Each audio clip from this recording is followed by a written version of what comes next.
So the thunderous applause has died down, but Eric and I have just now watched the brand new Iron Man It's flick. an instant review, kids. Instant review. Instant review. Directed by Jon Favreau. Of Swingers fame, Yes. of Zathura fame, of Elf fame, Will Ferrell. And clearly Favreau knows how to make funny movies because this is hilarious. Yeah. In addition to being thoroughly kick-ass. It's a great superhero movie. Actually, he's not really a superhero. It's a great Marvel Comics adaptation. But Favreau knows that a guy running around in a robot suit kicking ass is pretty silly, and he's not afraid to put that out there. And Robert Downey Jr.'s got great comic timing in this movie. It's rock'em sock'em robots in 3D and Technicolor. But there's a lot more going on here because he's playing this wealthy industrialist, Tony Stark, who Stark Industries, and they basically profit. They're war profiteers. They make money off of selling arms, and when his partner sells arms to the wrong people, he gets a little mad.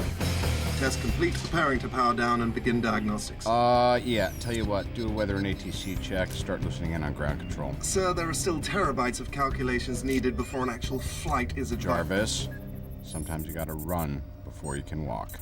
Ready? In 3, 2, 1.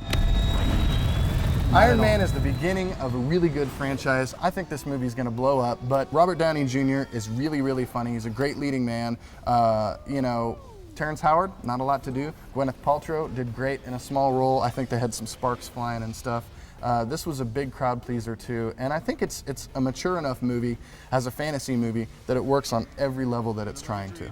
Yeah, I mean, I think we've had a lot of things that don't quite work, and especially for comic book adaptations, I think a lot of times we've seen movies where directors have really tried to put in those like special beats for the comic book crowd, and they oftentimes go just kind of right over the head because they're just timed badly. But Favreau really understands comedy, and I think he really understood Iron Man in the comics, and I think he did a great job because there was some huge applause in the middle of the movie when From comics fans, from comic fans, because they were hitting all the right points and really making those things happen. So They say the best weapon is one you never have to fire. I prefer the weapon you only need to fire once.